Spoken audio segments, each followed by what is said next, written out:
Welcome, Nerd Nation, to the Credible Nerds podcast. We want to welcome you to the first show of January 2024, the New Year's Day show, I guess you could call it. We're starting off right, getting things going. And if you've been listening to our show for a while, we're in our sixth year. I think this is our sixth year. We just had our, or maybe it was the seventh year. No, it was the sixth year. This is our sixth year. Yeah. So we're trying to just be more consistent. Thank you for sticking with us. Thank you for watching. We do have some good things to say, so hopefully you'll agree with us. And definitely follow our YouTube channel, subscribe to the channel, and make comments. As you're listening, we have been getting comments lately, and we do appreciate you guys that are commenting. It's cool to see your guys' opinion and kind of see what you have to say about not only the topics we're discussing, but kind of your opinion on what we're saying. I mean, I have no problem with someone disagreeing with me. Obviously, agreeing with me is great. You know, it's just good to have that conversation going. So we want to thank you guys for sticking with us, for listening, watching, commenting, all that good stuff. So we'll get into it this time. As always, I have my friendly, trusty, awesome co-host, nerdy co-host, Marc. He's with us. How are you doing, Marc? Hey, guys. I'm doing good. Good to be here. Yeah. So we just finished up the new year and had a lot of good shows, got a lot of good movies throughout this last year. We're still working on some of those reviews, so that'll come out later. But I think the big thing that was the last couple weeks of this year was Zack Snyder's Rebel Moon that came out on Netflix. It's kind of an unprecedented thing. I guess he did the zombie movie Army of the Dead on Netflix. But this is kind of its own thing. It's bigger. Seems to be more discussion around it with like the movie newspapers, a lot of articles being written, and just fans going crazy, whether they hate it, they love it, they don't care about it, whatever. So I don't know. What do you think about this move to Netflix for a big filmmaker like Zack Snyder, Marc? What do you think? I feel like it's a safe move that tests the water on something big, right? Because it bombs. There's 10 million things on Netflix and only like 50 of them, right? I mean, it's not a ton of things people like. And I think it allows a little bit more freedom in what you can put out there, you know, as opposed to a film. You're kind of bound by minutes and et cetera, et cetera, et cetera. Where this, I think it opens the door to cool things and finds out what people like, right? Mm-hmm. You know, like, hey, this is something new. What do we like? I think the last big movie that's kind of like this that I can think of would be, what's that movie with Channing Tatum, Mila Kunis? Yeah, I don't remember. You know what I'm talking about? I just watched it too. Give me a second. Well, Red Notice was pretty big. That was last year. Yeah. No, that was good. Jupiter Ascending. Oh, yeah. Gotcha. Right. It's kind of like the last real big, sci-fi, like original, like fantasy, not a book, just, created that I saw. And I actually thought that movie was really good, and it didn't do that great. And I'm wondering if this was kind of a way to like, let's test these waters again. Last time something like that happened, it did not do well. Right. Okay. Yeah, and that's one thing I did like about Rebel Moon is that it is an original story, an original iteration of a new franchise, I guess, because they are making a part 2, and I think there's going to be some comic books coming out. There's a novel out, so there's kind of a new franchise feel to it. There's an argument out there that it's not a new story, that it's just Seven Samurai or one of those old Japanese films.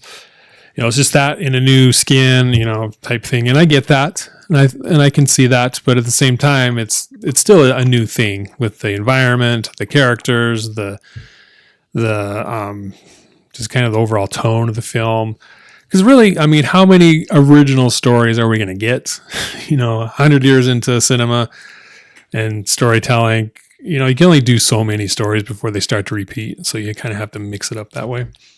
Yeah. Well, and what I like about these is I feel like you can take a lot of elements from a lot of different genres, right? Mm-hmm. Like, here's this fantasy book, here's this fantasy book. And instead of being bound by that, it's allowed these writers and people to take pieces that people love and put them together. Now, if they can bring them together and make it work, that's great. I mean, obviously, we've seen times that it's failed, but I think there's some really good potential. And like you said, like a lot of these books or a lot of these movies, I've read the books, I've done all that, and so when the movie comes out, I'm disappointed, or oh, it should have been this way, or XYZ.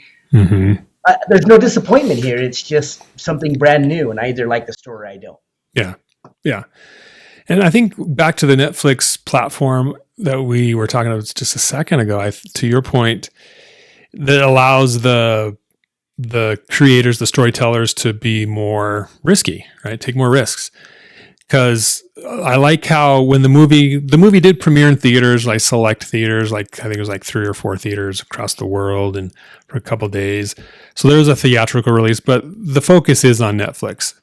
And when the movie was released in theaters, a lot of critics were saying this, were saying that, and at the end of the day, it doesn't matter what the critics say, because in an old movie making, if the film got good reviews, good Rotten Tomato score, good write-ups in the trades, then more people are going to go see it, right? They're going to go out to the theaters, spend their money on the movie.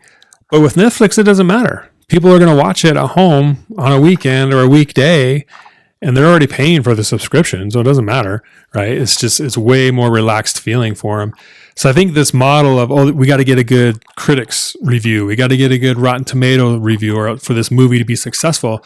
And with the Netflix model, that doesn't matter. I mean, yeah, you can read a good review about a movie on Netflix, but if you want to check it out for yourself, you can. And if you're 30 minutes in, you're like, yeah, this isn't my thing, then you change the channel or pick a different movie, right? So there's that whole model of this movie has to get good reviews really doesn't matter. I mean, at least the relevance is very small as compared to what it used to be. And I kind of like that, because then that frees up people to be like, well, I saw the trailer, I kind of liked it, I'll check it out, right? There's no big loss if it doesn't work out. So I like that. Mm-hmm. But and Netflix can track the minutes watched, right? They know there's not this inflated, well, it made, this movie made $500 million its first weekend, so it's a success, right? That doesn't matter. It's about minutes watched, and that's a true barometer of, is this movie good or not? Or at least are the people liking this movie, right? Yeah. So. Yeah, it's tough. Ticket sales are tough, right? Because, I mean, you hear something that made $600 million. It was a flop. You're like, wait, what? Yeah. I mean, imagine that, imagine. And then, you go back even farther in the movie industry. Movies flopped all the time as far as, number of people watching it. But then it was one of the most amazing movies ever, right? They're like, oh, it was a huge success, even though the ticket sales weren't there. People recognize a good movie is a good movie. So, so I do like that, that you can track it by minutes watched, and it's a little bit more true to how good it is, I think. Mm-hmm. Yeah. Because there's this other show out there that we've talked about before that is on a different platform, Amazon Prime, that the fans are really trying to hype it up and say, oh, look at this, look at these numbers. And then you start getting into it. You get a couple months into it, and it's not as successful as people are making it out to be, because you can look at the minutes watched and be like, hey, look, it had this big release time because people were checking it out, but the long haul, the overall 8 episode season, people aren't watching it. So it can go both ways, and I like it. Mm-hmm. Yep, I agree. I agree. I'm not going to name the other movie. Yeah. Yeah. So anyway, but yeah, so Rebel Moon, it was originally pitched to Lucasfilm as a Star Wars, that when they first started doing, the Rogue One, the spin-offs, the Star Wars story. They had the Boba Fett one. They had Han Solo. And I think this was one of the stories that they were looking at least that's the story is. And Zack Snyder pitched it to him, and they ultimately turned it down. And so he ended up putting it on the back burner. He finished up his DC movies and the Army of the Dead movie. And then he's like, I want to do this. I want to do Rebel Moon. And so he kind of fleshed it out, made its own thing. And so that was kind of the genesis of it. It sounds like from what I've read, he's had it kind of this story in his mind for like 30 years. So it's not just like, oh, I want to do a Star Wars thing. It's been on his plate for a while, and he finally got it to be produced and made, and now it's on Netflix.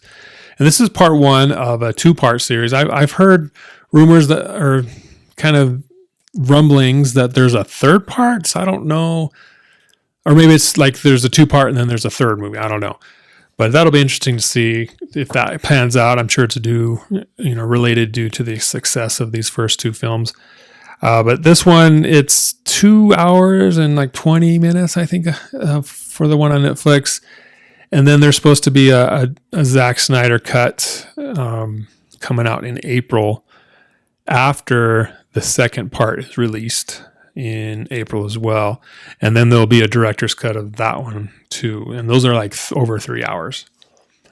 So, and at first I was like, well, why don't you just release the longer cuts on Netflix? People are going to watch it or not. It doesn't matter. But after watching it, I think that was a good move, because then you get this, okay, here's this new thing. Do you guys like it? Mm-hmm. It's a normal movie amount of time, because if it's like, here's this new thing, it's 4 hours long, people are going to be like, huh? I don't know if I want to watch that. So I think it's good to kind of bring it down as far as like general audience. And then if you're interested, you can watch the extended cut when it comes out. But overall, I liked it as far as like the tone of the movie. The visuals were good. The characters I liked. The structure of the movie loans itself to like, there's this beginning scene, like the Imperial rulers come from the mother world. They're hunting down rebels and trying to find out the insurgents, where they are, and get rid of them. So they end up going to this moon, peaceful farmers, and they end up killing their leader.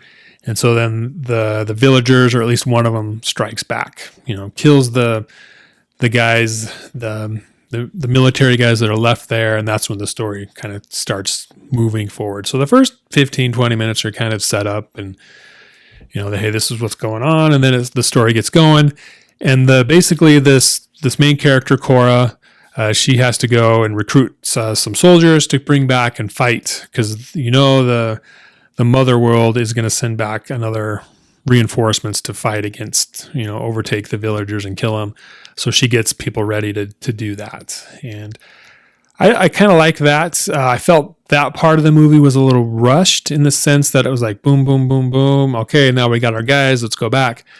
But at the same time, after I thought about it, I was like, well, I don't want to watch, a long period of time of them doing that before they get to the final battle. So initially thought it was kind of rushed, but then I did watch it a second time, and I was like, okay, yeah, this is probably a good amount of time to do that in. So I don't know. What did you think about that middle part of the movie when she's out recruiting? So good. You have some thoughts. Let's hear them. Yeah, I got to start over here. Okay. So I don't like that we didn't get the full movie, and this is why. Okay. I feel like what we're getting is a Game of Thrones to book thing, where George R. R. Martin's helping out with the movie, and then the entire last season sucks so bad, and all of a sudden his book's not coming out. Yeah. Again, okay. Right? Because it's like, all the fans hated this.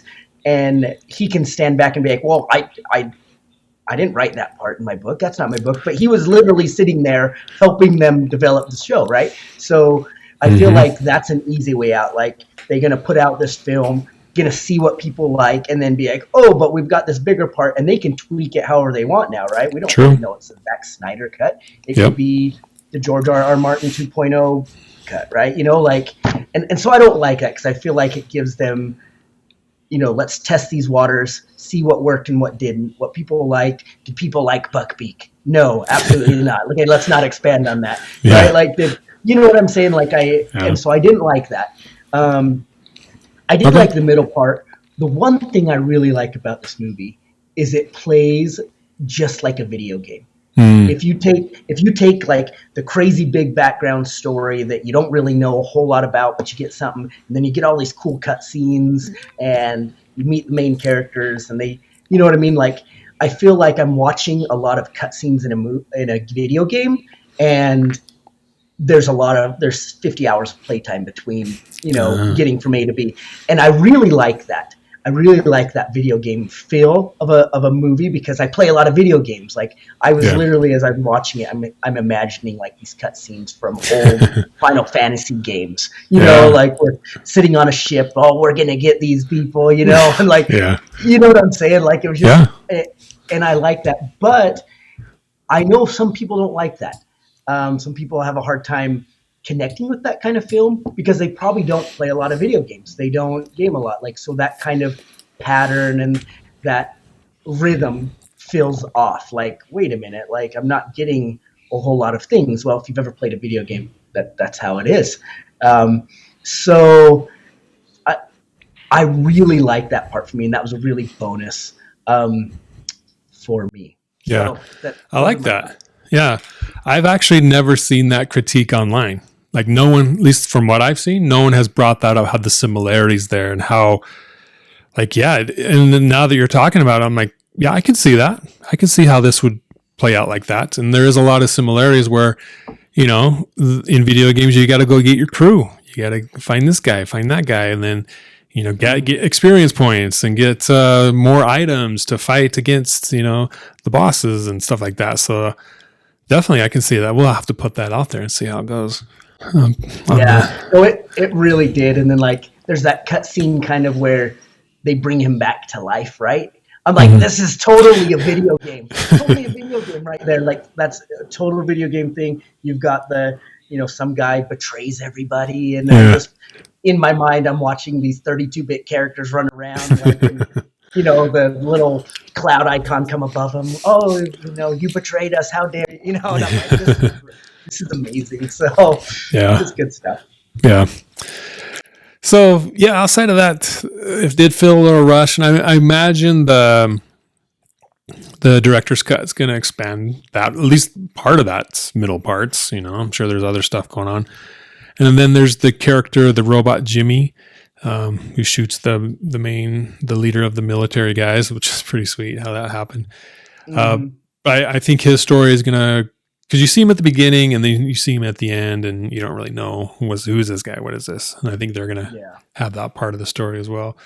So I'm looking forward to the director's cut. I think there'll be some even better. Like, it'll be a new sensation. At least people will be talking about it again, which, I mean, that's a win-win for Netflix and Zack Snyder, right? It's like, oh, I also heard there's going to be some creepy, weird stuff. I don't know how good overall it's going to go, but the conversation will be there. Like, the director's cut is more amazing, or it's even longer, so why watch it? Whatever the conversation is, it's going to be there still. So I think that's a win-win for Netflix.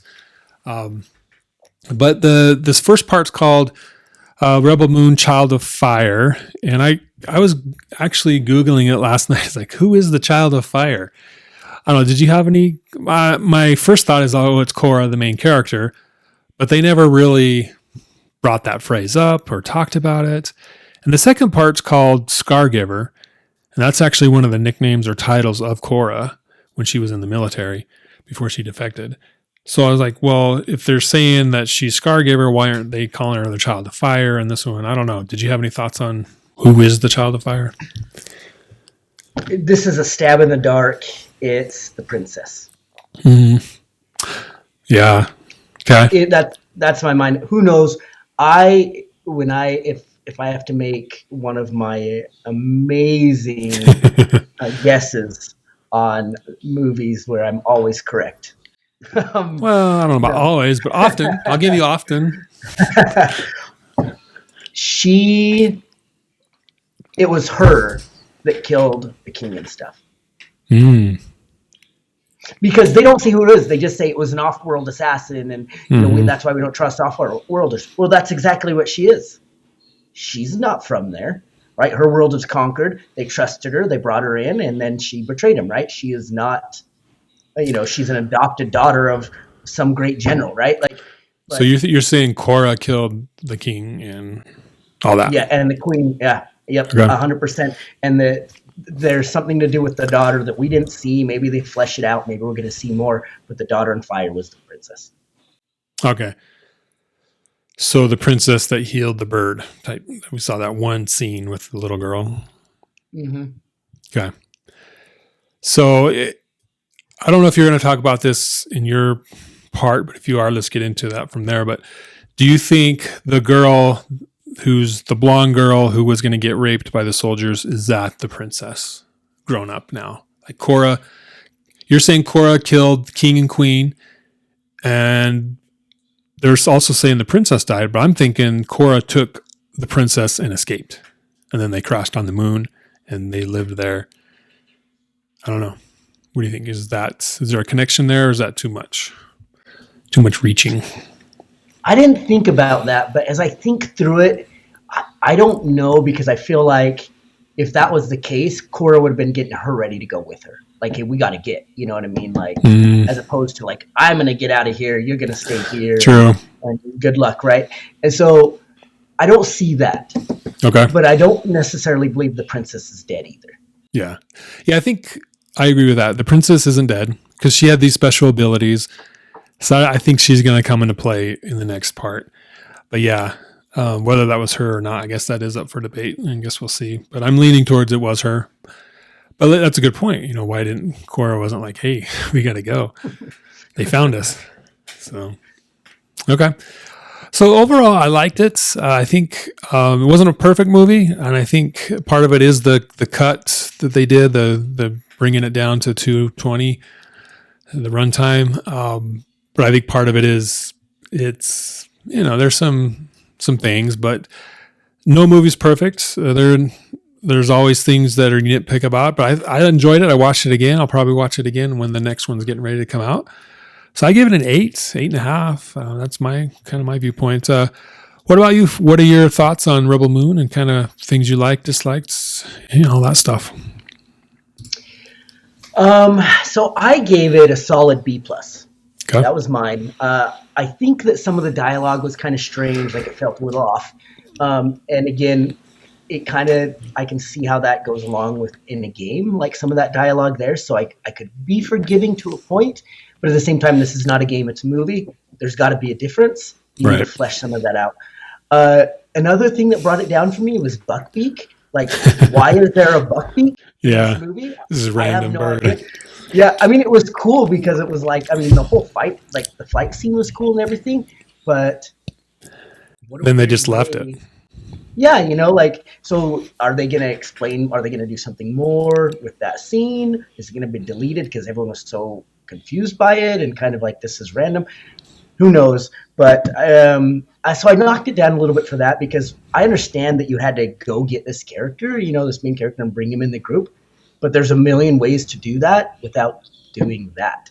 Right. So, I knocked it down there. I just liked the whole, I like these big universe type movies, right? Like Dune style, right? Like you got this huge off-world, mother world, and, you got these generals and, different factions. And I just like that feel.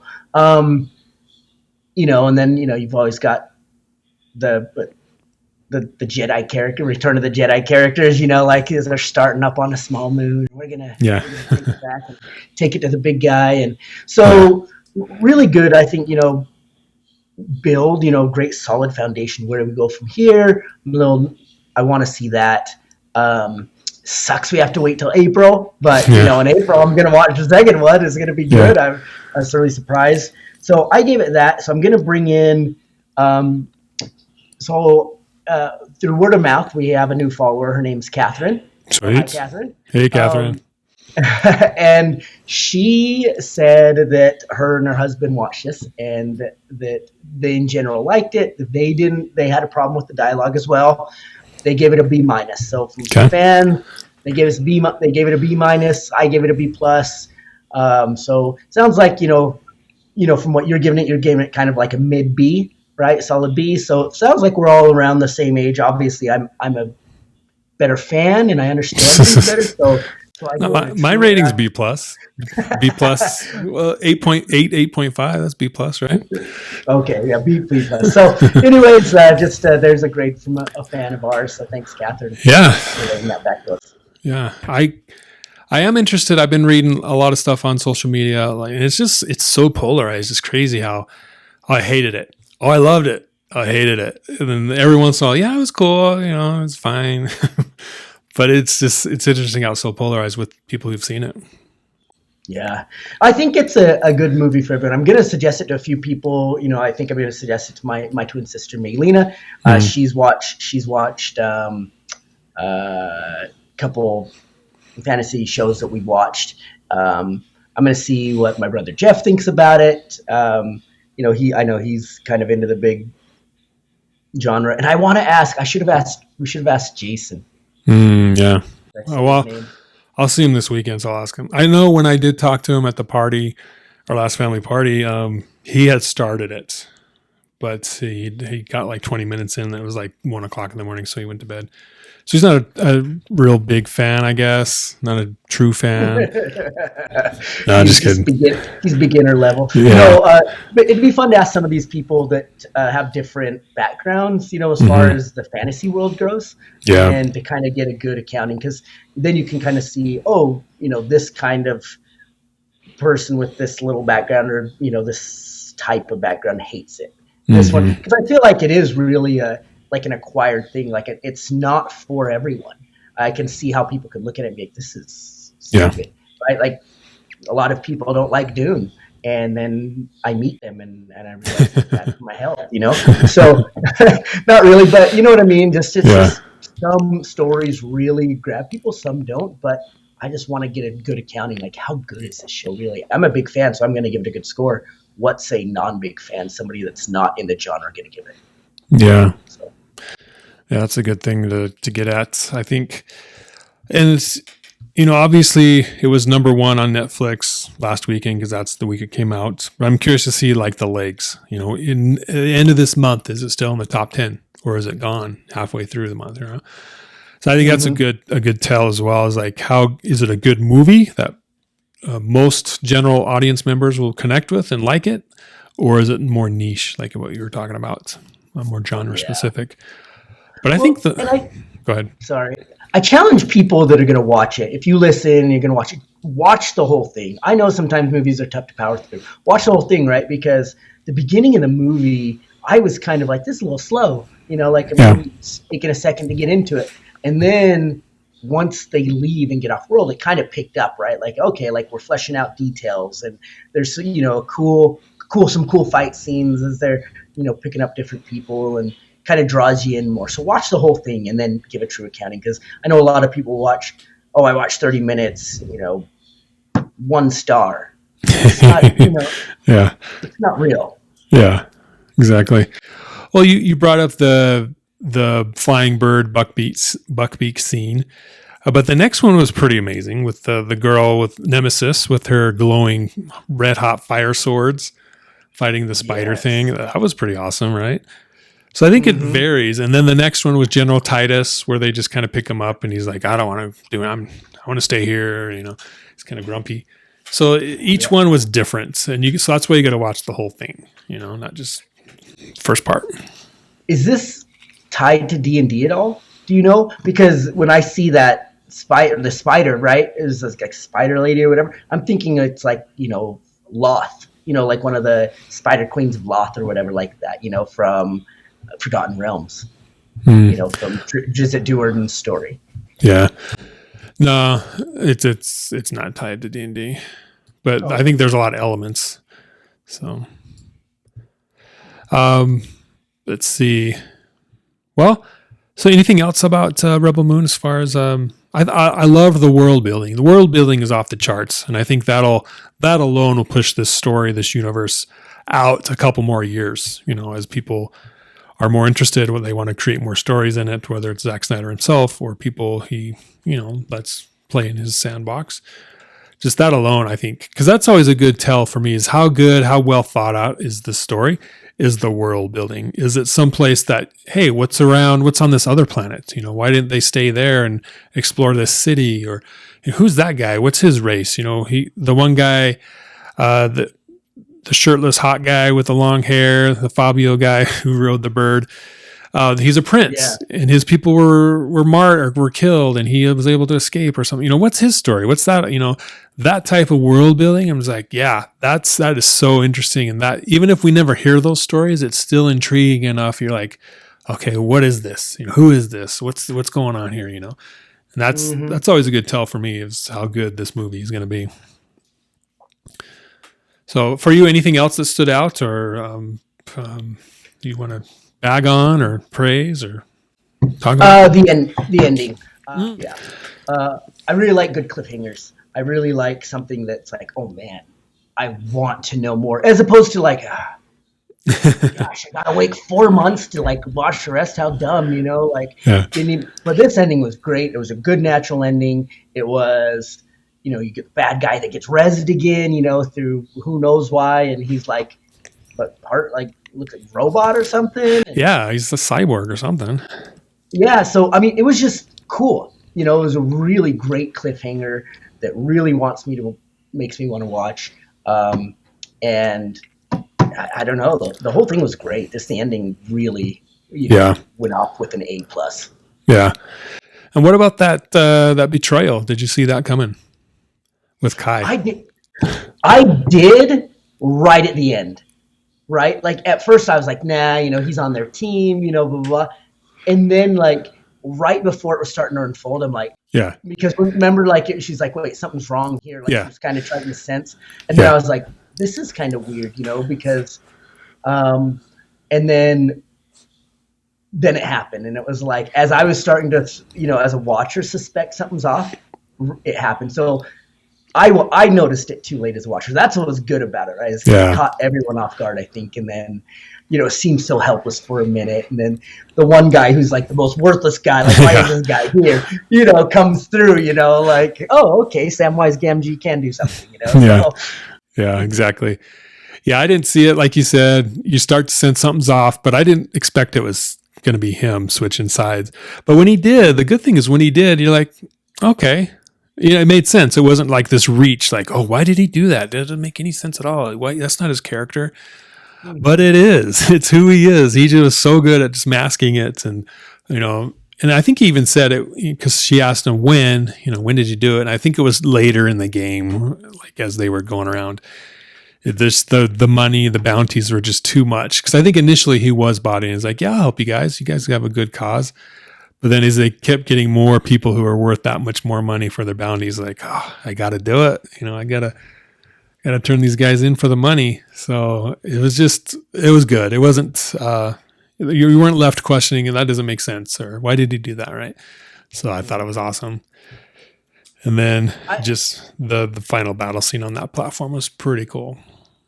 It was cool. I like how they make the heroes not immortal, right? Like it's not like they're just too above and beyond and too good, and you can't kill them off. I mean, you saw him get killed, right? And you saw him get hurt and almost die, and you saw her get beat up, and I mean, she was almost out of her league, really. And so I like that. I like when the heroes actually struggle to win. Mm-hmm. And there's losses as they win. Mm-hmm. Yeah, there's real time consequences. Because the one guy, Blood Axe guy, he died. He didn't make it, right?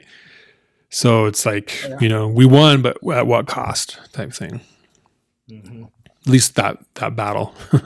So, so a great story, great movie. Definitely go see it. Maybe this director's cut will flesh it out, and our B+, A.5s will jump up another rank or not. So it'd be interesting. We'll have to talk about it again when that happens. So, okay. So we do want to move on, and let us know what you think. If you watched Rebel Moon, like Marc was saying, leave comments on the video. Let us know what you thought. Let us know directly. We're interested. We'll talk about it. So we love the listener feedback, the viewer feedback, and we like to talk about it on air. So maybe you'll be mentioned next. And welcome to our new viewers, our recent subscribers. We appreciate that. So since this is a Zack Snyder movie, what part of the online conversation is Zack Snyder's a hack. They even nickname him Hack Snyder. You know, he doesn't make good movies. You know, there's that whole negative side of things. And I'm not part of that camp. He has his, like the slow-mo thing, I think gets a little overused, but I still think it's cool. So I have my beefs, not even beefs, but like nitpicks, I guess, small things. But overall, I think he's a great, competent filmmaker, and I've enjoyed his movies. So I wanted to just do a top 5 of Zack Snyder movies, since this is one of his. I think he started out, was his first movie Dawn of the Dead, a zombie movie. And then I think it was 300 after that, and the owl movie, Guardians of Gahul, which... Yeah, I forgot about that. Yeah. And so on and so forth, the DC movies up until now. So my top 5 movies are, first of all, Batman versus Superman, Dawn of Justice, one of the best comic book movies in my opinion ever. It has to be the Ultimate Edition. You can't watch the theatrical version. I liked it, but the Ultimate Edition with the extended cut is that much better. So just the filmmaking, the photography, the story, I don't know, top tier for me. I won't get into it too much, just other than say it's my favorite of all time. Probably should have gone from 5 to 1, but just for the suspense. But so that's number 1. Number 2, Man of Steel. I really connected with that movie, with that Superman movie. I liked the Christopher Reeves movies, 1 and 2. Really, I don't think I've watched 3 and 4 since I was a teenager. But and then Brandon Routh's movie, Return of Superman. Is that I forget? Oh yeah, that was fine. Yeah. I liked it. But Man of Steel, I just really connected. Part of it has to do with I had a son, my son, I think he turned 12 that year, and we went and saw it. It came out around his birthday, so it was like this big thing. And part of that movie was the father-son relationship, and then, you know, I think I just really connected with that. And then I just like Henry Cavill as Superman. He's amazing. An amazing Superman, Clark Kent. So Man of Steel, number 2. Army of the Dead was 3 for me. It's not the best movie, to be honest, and it is Netflix, his first Netflix movie, but it redefined the genre for me, because I think we were stuck in The Walking Dead, which I like. I like that series.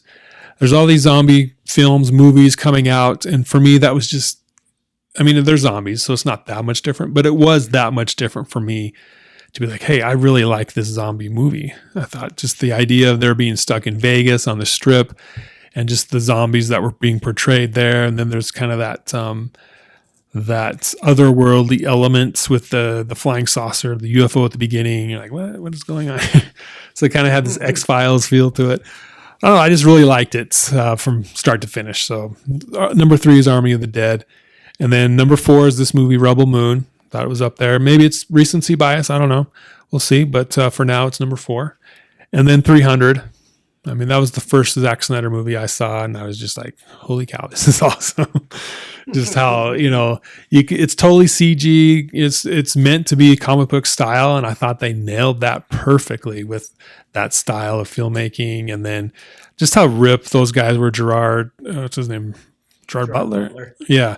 So how ripped he was, and all the guys were. He's just, and he does that with his movies, right? Even with Rebel Moon, you know, he makes the actors work out. It's like, you guys are going to look the part. You're going to be so strong, and you're going to look the part. And that's a good thing, because you really buy into, you believe that, okay, this guy's strong. He's not just some guy in a suit. You know, he's really tough and strong, and it just adds so much more to the character and the story. So 300 got me on the Zack Snyder fan bandwagon, I guess. And it's a good movie. I mean, I like it. So do you have any thoughts on that, or your own top 5, or what do you think?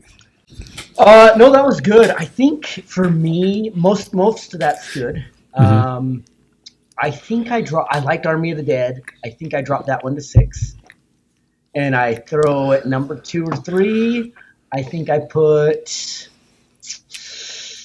Watchmen.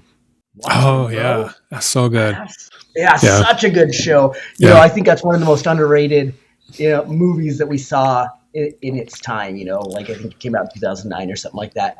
Um, I love that movie. So I think I've got to put that number 2 or 3 for me. But yeah. That's fair. I think move out Army of the Dead, bring in that one, and the rest are pretty close to where I'd be. Yeah. Okay. Cool. Yeah, definitely. Watchmen it should be on that list. Yeah. Maybe I watch it again and it's like number 2. I don't know because I haven't watched it for a while, but I think there's good things. I like Sucker Punch. Sucker Punch is great. The story is a little confusing, but overall I liked that too. So I mean, it's a matter of degrees, really. But yeah, so that's my top 5. To wrap up this episode, we're gonna get a hot take from Marc. What's on your hot plate? What are you All beefing right. about? My hot take, and this is going to rub people the wrong way. I've been on the chat line, forums. I don't troll people, but I may have trolled people this time. Listen, Aquaman and the Lost Kingdom. You've seen this? Yep. Okay. I liked it. Great show. It was a disservice to remove Amber Heard from the parts that she did have. Because watching the film, I could tell that there were parts missing from her. I could tell that they had pulled stuff out. There was incomplete dialogue, weird, just weird transitions, things like that. Everything I saw from Amber Heard, you like her, you don't like her. Whatever happened with Johnny Depp. She's a good person, bad person. Look, I watch 10,000 movies a year. I swear I do. And 9,000 have terrible people as actors. Terrible. Yeah. Actors are not that great of people, like in their personal lives, like they run around, they have affairs, they, get in trouble, like Ezra Miller and all his craziness, right? Like you could go down the list from movies in the last 30 years from people that are just terrible people. Right. And we watch all their films. And like we're gonna stand on some high horse with a flag because Amber Heard went through some public, divorce trial, which was, like really, who cares? It doesn't hurt me. Like, yeah, it sucks for Johnny Depp, or it doesn't suck for Johnny. Who knows, right? But it was value lost from this film to have her role reduced because I thought every scene I saw her in, well, not every scene. The majority of the scenes I saw her in were nothing but value added that she was in. And I'm just like, man, what a missed opportunity for public, for the public, right? For public approval. Because Mera has a great story in the grand scheme of things. She brings a lot to the table, and you limit what you can do with the story. And I just thought it was value lost there. With her. I know that's not a popular opinion, but my opinion is for this movie at this time, reducing Amber Heard's role was a disservice to the film. Do you think it directly affected the performance of the film? I think people were so worried about, one, I think people are kind of getting a little heroed out, right? Yeah. Like we're starting to get to the end, a little bit. We've talked about this in our last one, and there's certain things you could do to bring it back, et cetera, et cetera.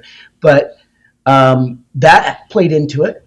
I think a second one is her like, oh, I can't tell you how many times I saw people posting, I'm not going to go see this, Amber Heard's in it. Like, what does that have to do with anything? Yeah. See, you're going to punish Jason Momoa, Patrick Wilson, Nicole Kidman.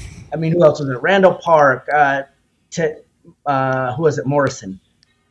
Yeah. Tamaru. Yeah, right? Dolph Lundgren, right? You're going to punish all these great actors. And the director, James Wan, who's a great director. Yeah, and not go see it because you didn't like Amber Heard, who had minimal lines and stuff like that. Like, that is silliness. Like, what, like, that is top-line ignorant, to not see. I mean, it's your money. Do what you want. But if that's really your reasoning, like, you're limiting your ability to see great films. And if you want to stand on that moral high horse, then stand on it. But don't do this and then go see some movie, with, wife beaters in it. Right? Yeah, this doesn't make sense to me. So, teach their own, but I really feel like it was a good film anyway. could have been better film, and I think it could have done really well if people just are like, it's a film, and I want to see a hero film. And you know what? Jason Momoa made some great films, and he's hot, or whatever, right? Like, Yeah. just go see it. Like, it was a good film. I don't know if you liked it. I liked it. Yeah. I liked it. I enjoyed it as well. And I did notice, like, there is, like you said, there is some obvious points where, like, wait a minute, what happened to Mera, right? She gets hurt and then she's in a hospital bed for an hour. And then she shows up at the end just out of the blue, 100% better. I'm like, yeah, that's a little sketchy. But like you said, when she's in it, she had some things to do and she did a great job. I loved her powers of being able to suck water liquid out of people, even out of create bubbles of air in the ocean. And, she's got some great things to do. And I enjoy her as Aquawoman, hopefully. Is that even a thing, Aquawoman? Do they say that now? Or is it more Mera? Aquawoman, I guess a thing, but yeah. I call her Mera. Yeah, Mera. But yeah, she did a great job in her previous things. And so, people need to kind of differentiate between the actor and their personal lives. If they're a bad actor, like they're bad at their profession, then yeah, I guess don't go watch it or, talk bad about it. But everyone has stuff going on in their personal lives, good, bad, ugly, neutral. And to punish them, their job for something you don't like about their character, I think that's, like you said, it's up to them, but I think that's disingenuous because I think a lot of Hollywood are in the same boat, like you said. So I enjoyed it. I think we were planning on doing a review of Aquaman, an episode about Aquaman 2. And we'll probably get to that here in a few days, this month sometime, but it is the last movie of the DCEU. This is the last movie before they transition into James Gunn's stuff, which will be interesting to see. And I thought it wrapped up Aquaman's story pretty well. I want to see more, but I thought it left it in a good place, and overall the filmmaking was good. So I liked it. Yeah, great movie. Okay. Well, thanks everyone for joining us here on this episode of the Credible Nerds podcast and how we talked Rebel Moon and some other things. We will be doing another hot take next episode. Tune in to see what that one's about, as well as another top 5 list. And maybe it'll be Aquaman 2 that we review, or another topic, but stay tuned for that. We do enjoy doing this. We do enjoy having you guys watching and commenting, like we said. So subscribe to the channel. Helps us out a lot. We've gotten some new subscribers lately, so thank you guys for that. And this year, there's some interesting movies coming out. Dune, I think Dune 2 is the next big one in March, I believe, and that's going to be awesome. So we'll definitely be doing a review series on that, as well as some other things. So, and there's some good books coming out this year, and some good TV shows as well. So stay tuned for that type of content, and check out our website, crediblenerds.com. We got some things on there. We recently added someone to our Credible Nerds Hall of Fame.